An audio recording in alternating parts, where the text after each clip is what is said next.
नमस्कार छात्रों, YouTube channel GK art पर एक बार फिर से आप सभी का बहुत बहुत स्वागत है।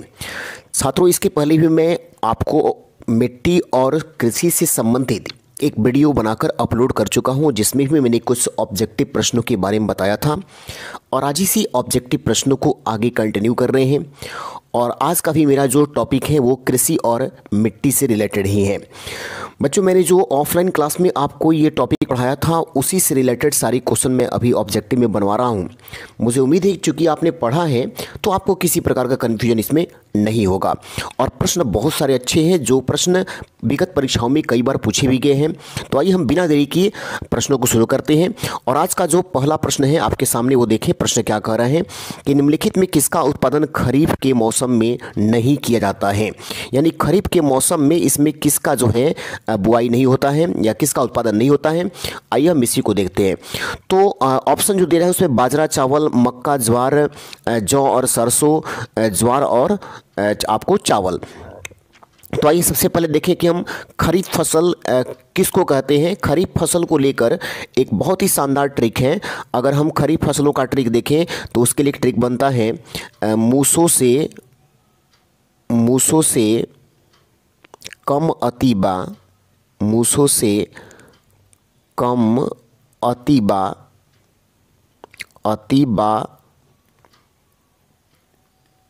ज्वार धान के।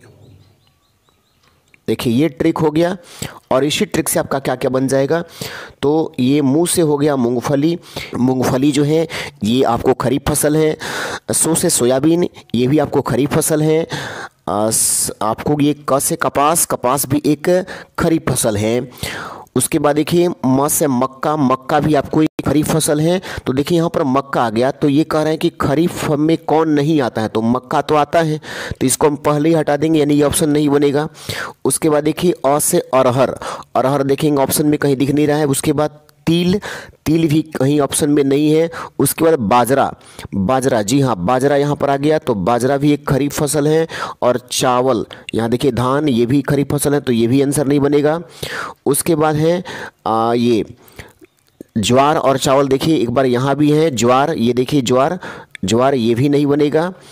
चावल इसमें भी दिया है तो ये नहीं बनेगा। यानी कि आपका सही आंसर जा रहा है जौ और सरसों। ये जो है खरीफ फसल नहीं है, क्योंकि जौ और सरसों की जो खेती होती है वो रबी फसल में माना गया है। उसकी खेती जो है अक्टूबर नवंबर में होती है और उसकी कटाई जो है फसलों की मार्च अप्रैल में होती है। यही आपका आंसर बनेगा, क्योंकि जो पूछा गया है क्वेश्चन उस हिसाब से ये जौ और सरसों का ऑप्शन ही सही बन रहा है। चलिए हम फिर अगले प्रश्न की ओर बढ़ते हैं। देखिए ये रहा अगला प्रश्न और कितना बेहतरीन क्वेश्चन है और मैंने इस चीज़ की चर्चा किया भी था क्लास में। काटो और जलाओ। देखिए क्या क्वेश्चन दे रहा है, काटो और जलाओ कृषि नाम दिया गया है किस कृषि को। तो ये कह रहे हैं कि आलू की खेती की विधि को जी नहीं, ये बिल्कुल गलत है, इसका कोई मतलब नहीं है। वन उन्मूलन की प्रक्रिया को, जी नहीं ये भी गलत है। मिश्रित कृषि को, नहीं ये भी गलत होगा, क्योंकि इसमें कृषि एवं पशुपालन दोनों साथ साथ होता है। स्थानांतरित कृषि, ये सही होगा, क्योंकि स्थानांतरित कृषि को ही हम एक और नाम से भी जानते हैं झूमिंग कृषि। और ये वो कृषि है जिस कृषि में किसान खेती बाड़ी करने के लिए स्थान चेंज करते हैं और उस स्थान पर जाकर खेतीबाड़ी करते हैं जहाँ पर पेड़ पौधे अधिक होते हैं। तो उन पेड़ पौधों को या तो काट देते हैं या फिर उनको जला देते हैं और काटने या जलाने के बाद कृषि कार्य करते हैं। और इस प्रकार की खेती अगर देखा है तो भारत के पूर्वोत्तर राज्यों असम, मेघालय, नागालैंड, मणिपुर, मिजोरम, त्रिपुरा, इन सब क्षेत्रों में बहुत अधिक होता है, क्योंकि यहाँ पर पेड़ पौधे काफ़ी अधिक हैं। तो जिन क्षेत्रों में पेड़ पौधे काफ़ी अधिक हैं उन क्षेत्रों में जो है वहाँ के किसान स्थानांतरित कृषि या झूमिंग कृषि करते हैं, जिसमें लोग पेड़ों को जलाकर या काटकर खेतीबाड़ी किया करते हैं। ठीक है ना। फिर आइए हम अगले प्रश्न की ओर बढ़ें। ये देखिए बहुत अच्छा क्वेश्चन है। सस्यावर्तन क्या है। देखिए एक होता है सस्य गहनता और एक होता है सस्यावर्तन, दोनों में अंतर है।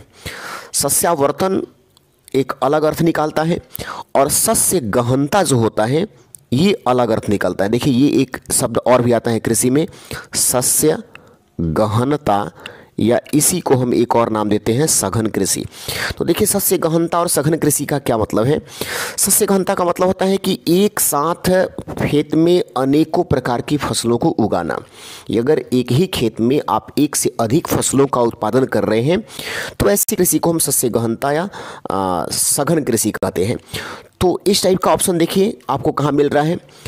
कुछ फसलों को बार बार उगाना, जी नहीं, ये नहीं। उत्पादकता बढ़ाने के लिए दो या दो से अधिक फसलों को एक साथ उगाना, जी हाँ, ये इसका अर्थ बनेगा। ये जो ऑप्शन दिख रहा है ना, ये वाला, ये जो ऑप्शन दिख रहा है, ये इसका अर्थ बनेगा। लेकिन यहाँ पर पूछा है सस्यावर्तन का अर्थ बताइए। सस्यावर्तन, तो सस्यावर्तन का मतलब ये नहीं होता है कि एक साथ अधिक फसलों को उगाना। एक साथ अधिक फसलों को उगा रहे हैं तो वो सस्य गहनता कहलाता है। सस्यावर्तन का मतलब होता है कि मृदा उर्वरता बनाए रखने के लिए भिन्न फसलों को क्रम में उगाना। मतलब आप खेती बाड़ी अगर कर रहे हैं तो जैसे एक से अधिक फसलों को उगा भी रहे हैं, जैसे मक्का है, आलू है, इस टाइप की खेती होती है, तो आलू की लाइन को हम अलग बना लिए, मक्का के लाइन को अलग बना लिए एक ही खेत में। ऐसा अगर खेती करते हैं हम अलग अलग लाइन में, अलग अलग पंक्तियों में, तो ये कहलाता है सस्यावर्तन। और ये जो होता है ये मिट्टी की उर्वरता शक्ति को बनाए रखता है, इससे कमी नहीं होती है। और अभी हाल में यही वाला क्वेश्चन, ये वाला क्वेश्चन जो है बीपीएससी में पूछा गया था, जो 66वीं बीपीएससी का पीटी हुआ था, उसमें ये क्वेश्चन पूछा गया था कि सस्यावर्तन क्या है। तो याद रखेंगे आपको, सस्यावर्तन का मतलब होता है कि विभिन्न फसलों को उगाना, लेकिन वो फसल एक क्रम में उगाना और हर पंक्ति में अलग अलग फसलों को उगाना। ठीक है ना। चलिए हम फिर अगले प्रश्न की ओर बढ़ते हैं। अगला प्रश्न क्या कह रहा है, तो बहुत अच्छा क्वेश्चन ये कि निम्नलिखित में से किस एक प्राणी को किसान का मित्र कहा जाता है। बार बार ये पूछा गया क्वेश्चन। किसान का मित्र उसको कहते हैं जो किसान को फायदा पहुंचा सके, और इस लिहाज से किसान का मित्र कहलाता है आपको केंचुआ। केंचुआ जिसको किसान का मित्र भी कहते हैं, मृदा उर्वरता का बैरोमीटर भी कहा जाता है। केंचुआ जो कि किसानों के लिए वर्मी कंपोस्ट देता है, और वर्मी कंपोस्ट सबसे बेहतरीन खाद माना जाता है। वैसे भी आपको पता है कि केंचुआ पालन के अध्ययन को हम लोग क्या कहते हैं, वर्मी कल्चर कहते हैं। तो आइए हम देखते हैं अगला प्रश्न क्या है। अगला प्रश्न भी बहुत ही बढ़िया, और ये पूछा है सिल्वी कल्चर, वनवर्धन सिल्वी कल्चर के साथ है। देखिए कितना अच्छा क्वेश्चन है, और मैंने कुछ कृषि विज्ञान की शाखाओं के बारे में लिखवाया था क्लास में, उसी से रिलेटेड ये क्वेश्चन आ गया है सिल्वी कल्चर। तो इसमें दिया है हिल्सा का संवर्धन, ये नहीं होगा। सिल्वर क्रॉप का संवर्धन, ये भी नहीं होगा। तिल उत्पादक पदार्थों का संवर्धन, ये भी नहीं होगा। जंगली फसलें यानी वन देखे इसमें आता है। यानी कुल मिलाकर सिल्वीकल्चर का मतलब होता है कि वैसे पौधे जो छाल वाले पौधे होते हैं, काष्ठीय पौधों का अध्ययन, काष्ठीय पौधों का अध्ययन ही सिल्वीकल्चर कहा जाता है। मैंने विज्ञान की बहुत सारी शाखाओं को लिखवाया है, जिसमें कुछ प्रमुख जो हैं mycology, phycology, sericulture, apiculture, viticulture, pisciculture, इस टाइप के बहुत सारे कल्चर हैं, बहुत सारी लॉजी हैं जो आपको मैंने 25 से 30 के आसपास लिखवाया था। उनमें से ही कोई ना कोई एग्जाम में हमेशा रिपीट करते रहता है। चलिए हम अगले प्रश्न की ओर बढ़ते हैं। अगला प्रश्न क्या है, देखिए अगला प्रश्न मैंने इसके पहले ही चर्चा किया था। झूम विधि, या हम जिसको कहते हैं स्थानांतरित कृषि या झूमिंग कृषि, खेती की झूम विधि का व्यवहार हुआ करता था हिमाचल प्रदेश में। चलिए इसको भी देखते हैं आगे। मध्य उच्च भूमि में, तटीय तमिलनाडु में, नागालैंड में। तो इसका सही आंसर जो होगा झूमिंग विधि का, वो मध्य उच्च भूमि होगा। यहाँ पर ये जो है ज़्यादा होता है इस प्रकार की कृषि, क्योंकि इन क्षेत्रों में जो है पर्वतों पर काफ़ी अधिक वन पाए जाते हैं। जहाँ पर उच्च भूमि है वहाँ पर वन भी काफ़ी अधिक पाए जाते हैं। और उच्च भूमि का क्षेत्र देखिएगा तो पूर्वोत्तर राज्य असम, मेघालय, नागालैंड, मणिपुर, मिजोरम, इन सब साइड में की जो ज़मीन है वो ऊंचा है, और इन क्षेत्रों में काफ़ी अधिक वन भी हैं। तो इन क्षेत्रों में काफ़ी अधिक इस प्रकार की खेती की जाती है। हालांकि ये खेती पेड़ों को काफ़ी नुकसान पहुँचाता है, क्योंकि हमने पहले ही बताया कि इसी कृषि को कुछ लोग कहते हैं काटो और जलाओ कृषि। तो काटो और जलाओ कृषि का संबंध जो है झूमिंग कृषि से ही है, जिससे पेड़ों को नुकसान पहुंचता है। चलिए हम अगले प्रश्न की ओर बढ़ते हैं। मुझे लगता है कि ये प्रश्न दोबारा रिपीट किया है। हरित क्रांति का संबंध किस फसल से है, मैंने इसके पहले भी एक वीडियो जो अपलोड किया था उसमें एक क्वेश्चन आया हुआ था कि हरित क्रांति जो भारत में 1966 और 67 के दौर में हुआ था, इस हरित क्रांति में सर्वाधिक जो लाभान्वित फसल था वो फसल कौन सा था, गेहूँ था। और ये भारत के किस जगह से शुरू हुआ था, तो याद रखिएगा हरित क्रांति की शुरुआत भारत में पंतनगर से हुई थी। अगर विश्व में पूछेगा तो विश्व में हरित क्रांति की शुरुआत अमेरिका से हुई, और अमेरिका में हरित क्रांति को शुरू करने वाले जो वैज्ञानिक थे उनका नाम था नॉर्मन अर्नेस्टो बोरलॉग। लेकिन भारत में जिसने हरित क्रांति की शुरुआत की उस कृषि वैज्ञानिक का नाम है एम.एस. स्वामीनाथन। और इसी हरित क्रांति को बढ़ावा देने के लिए भारत में 2 बार बैंकों का राष्ट्रीयकरण किया गया था।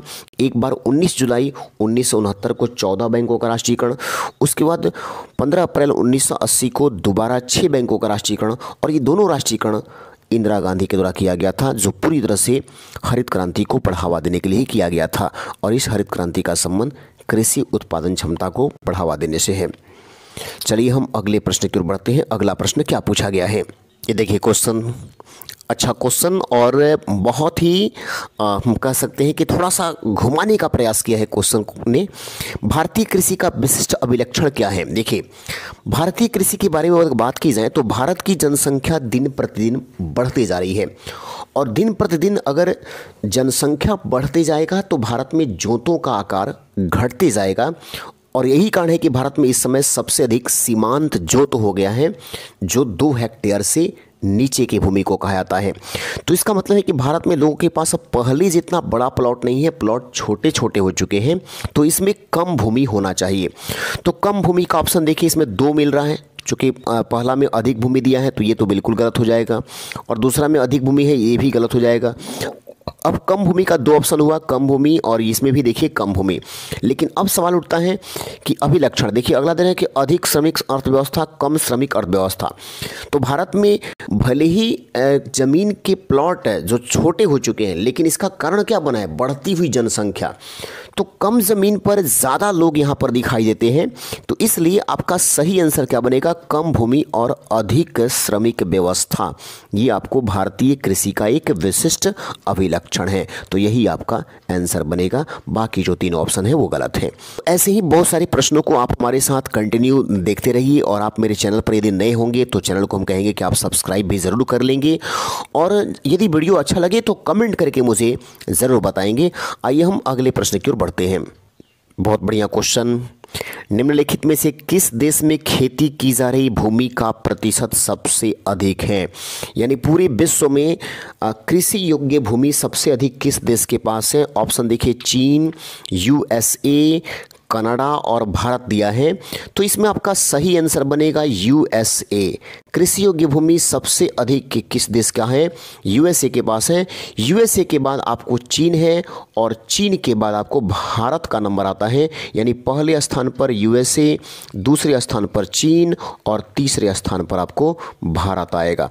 लेकिन यदि हम कृषि के 2 प्रमुख खाद्य फसलों की बात करें, चावल और गेहूं, तो इन दोनों ही मामलों में चावल में और गेहूं में चीन का पहला स्थान है और भारत का दूसरा स्थान है। अगला प्रश्न पूछा गया है कि फसल के मौसम के आधार पर विषम पद चुनिए, यानी इसमें कौन विषम है? तो देखिए, चावल एक खरीफ फसल है, खरीफ फसल इसको माना गया है।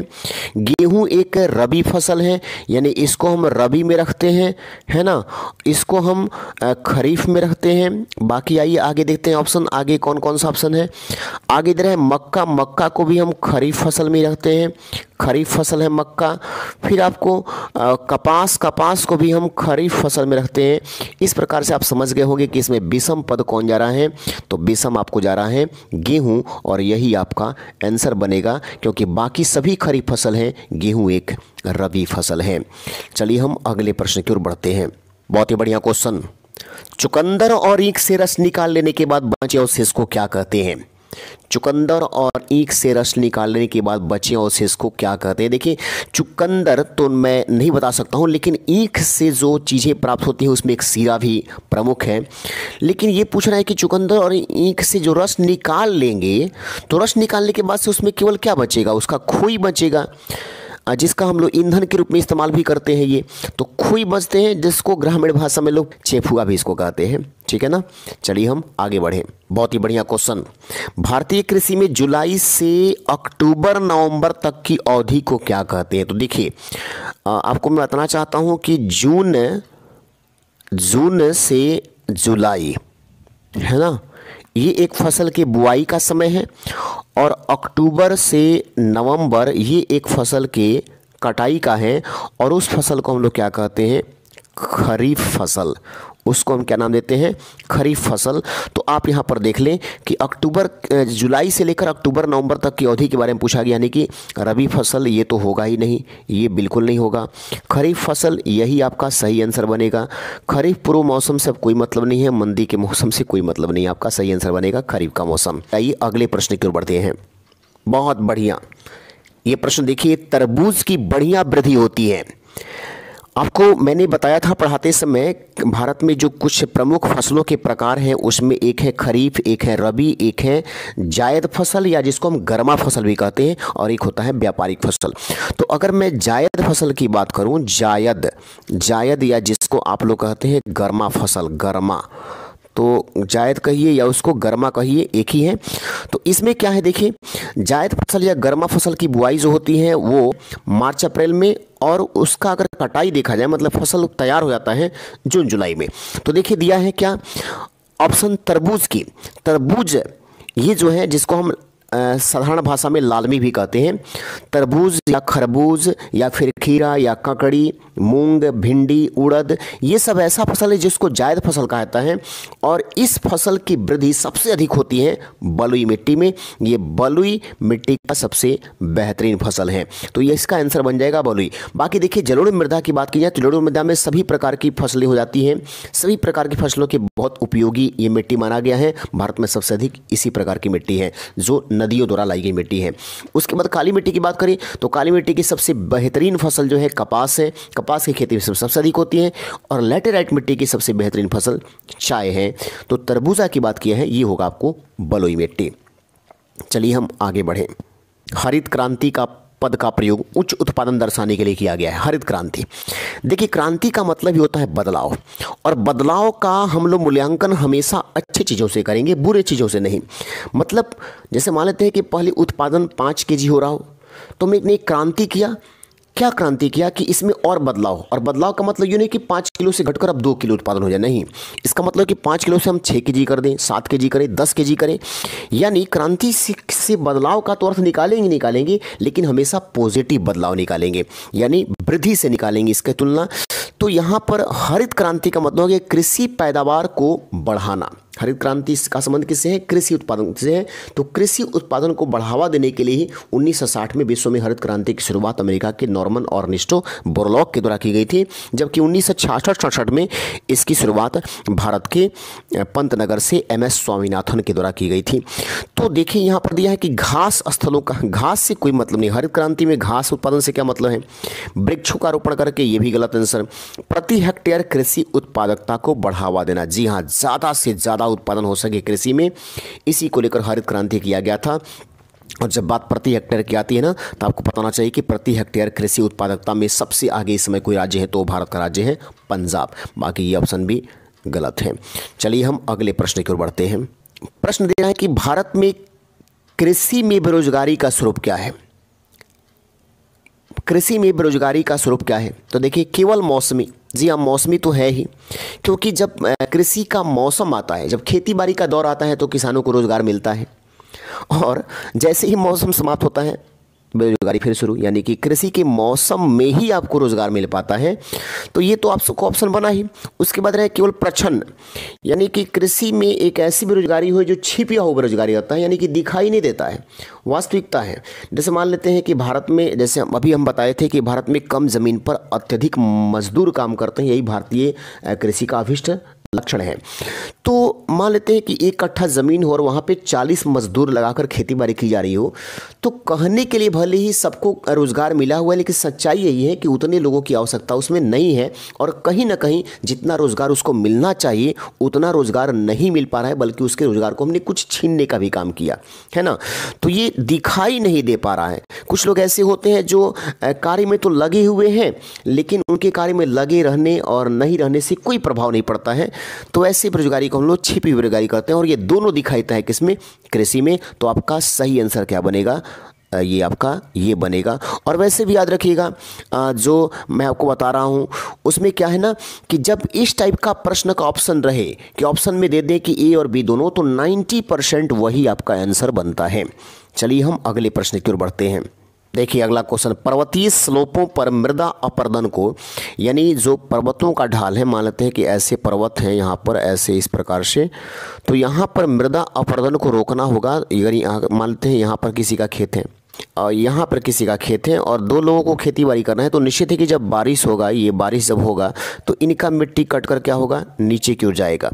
तो उस परिस्थिति में यहाँ पे समस्याएं हो सकती हैं। यहाँ के लोग क्या करते हैं ना कि मिट्टी को सीढ़ियों के डिजाइन में काट लेते हैं, यानी कि वो इस टाइप से उसको काट कर खेत को तैयार कर देते हैं ताकि आराम से खेती बाड़ी हो सके। देखिए ऐसे वो काट देते हैं। जब ऐसे वो काट देंगे ना तो कटाव तो होगा, लेकिन कटाव होने के बाद वो कटाव का जो मिट्टी का कटाव का जो दर होगा वो धीमा हो जाएगा। तो देखिए वन रोपण इससे नहीं हो पाएगा, वन रोपण से केवल नहीं हो पाएगा। सोपानी कृषि में जो है ना एक गोल गोल जुताई किया जाता है, इससे भी नहीं होगा। पट्टीदार खेती, पट्टीदार ये सही है। समुच्च रेखीय जुताई ये भी नहीं होगा आंसर, ये पट्टीदार खेती ही आपका सही आंसर बनेगा। ये सही आंसर आपका बन रहा है, ठीक है ना। फिर आइए हम अगले प्रश्न की ओर बढ़ें। भैंसों की निम्नलिखित नस्लों में से कौन सी नस्ल गुजरात के दक्षिणी भाग में पाई जाती है? गुजरात में पूछा है तो गुजरात की सूरती जो भैंस है वो काफ़ी प्रसिद्ध है। बाकी मुर्रा, भदवारी, टोडा भी भैंस की ही नस्लें हैं, लेकिन गुजरात में जो नस्ल पाई जाती है वो है सूरती, जो अत्यधिक दूध का उत्पादन करती है। फिर आइए हम अगला प्रश्न देखते हैं। अगला प्रश्न है कि निम्नलिखित में से किस कोटि के कामगारों को खेतिहर कहते हैं? किसको हम खेतिहर कहेंगे? जिसकी अपनी ज़मीन हो और खेती करता हो। जी नहीं, वो खेतिहर नहीं कहलाएगा। उसकी जब अपनी ज़मीन है और खेती कर रहा है तो वो खेतिहर नहीं है। जो ज़मीन पट्टे पर लेकर खेती करता हो, जो दूसरों की ज़मीन पर खेती करते हो, दूसरों की जिसकी ज़मीन हो और दूसरों से या संस्थाओं से पट्टे पर लेकर खेती करते हो, जो दूसरों की ज़मीन पर खेती करते हो, उनको हम कहते हैं खेतिहर। ये आपका सही आंसर बनेगा। चलिए हम अगले प्रश्न की ओर बढ़ते हैं। अगला प्रश्न देखिए क्या दिया है।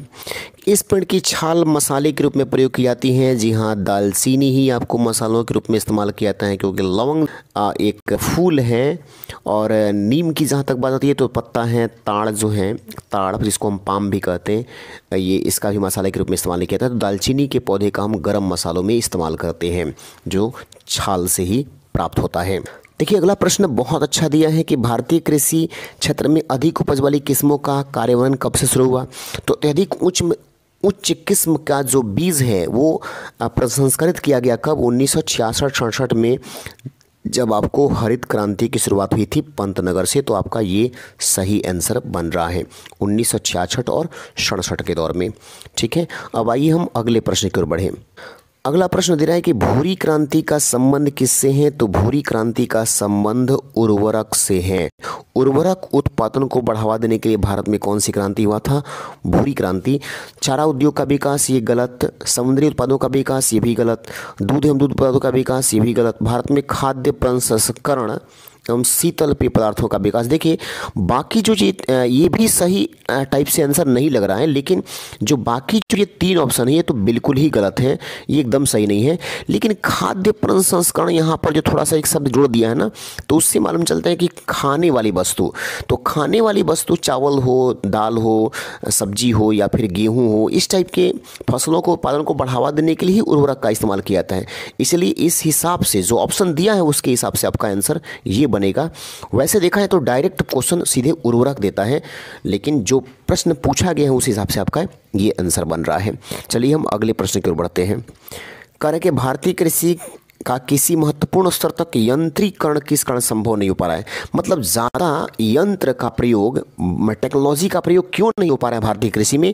तो मैंने ही बताया कि देश की जनसंख्या बढ़ रही है, जिससे जोत जो है भारत के वो छोटे होते जा रहे हैं। तो आपका छोटे जोत क्षेत्र यही आपका आंसर बन जाएगा। इसी के चलते यंत्रीकरण संभव नहीं हो पा रहा है, ठीक है ना। तो आइए हम फिर अगले प्रश्न की ओर बढ़ें। स्वर्णिम क्रांति का संबंध किससे है? स्वर्णिम क्रांति का संबंध किससे है? रेशम कीट पालन, जी नहीं, ये नहीं होगा।